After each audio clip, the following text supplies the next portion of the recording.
Hello and welcome back to Book, Body, and Beyond. My name is Ross. Happy Wednesday to you. We are just about through the Old Testament. We're going to do a minor prophet next week, but we're wrapping up with the major prophets today. We're in the book of Daniel. Daniel it's an interesting read. Highly recommended if you're just getting started or interested in the Old Testament. It's only 12 chapters, but you've got fiery furnaces, people being thrown into fiery furnaces and not burning. You've got some dream interpretation. Of course, you have a lion's den. So it's a pretty interesting read. But today we are starting off in the second chapter, 22nd verse in particular. That's Daniel 2:22 for those keeping track at home. It says, "He revealeth the deep and secret things.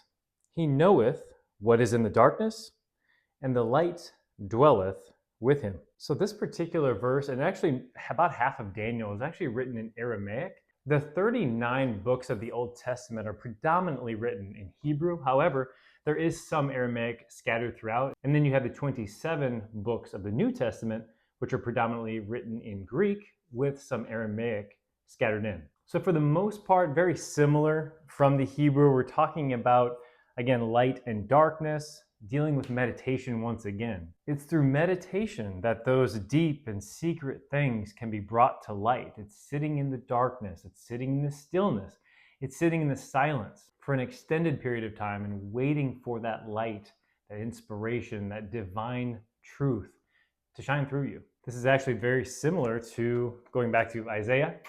The 45th chapter of Isaiah, in the 3rd verse, it says, "And I will give thee the treasures of darkness and hidden riches of secret places." And actually just below that, in the 7th verse, this is God talking, "I form the light and create darkness.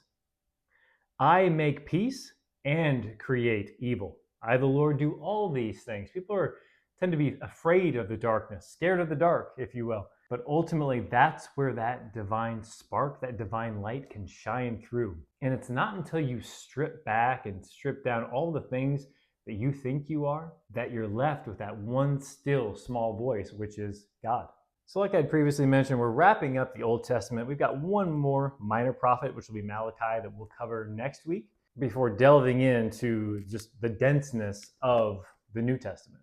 Because ultimately, it's the New Testament where we get the words of Jesus Christ and that core message of Matthew 6:33, for instance, which people ask a lot of times, where should I begin? Where should I start? And I say, well, start in Matthew 6:33, where Jesus says, "Seek ye first." It's the first thing you should do. "Seek ye first the kingdom of God." Okay, and what's step 2? Step 2 is Luke 17:21. "The kingdom of God is within you." And of course, that would lead to step 3, which is meditation. That's how you enter within. And that's actually taught as well in Matthew 6:22, where it's talking about the single eye, making thine eye single so the body can be filled with light. So we've got a lot to cover. We've got a lot to get to. We're just getting started. I hope you enjoy the rest of your week. I'll see you next time for the very final chapter in the very final book of the Old Testament, which is Malachi 4. See you then.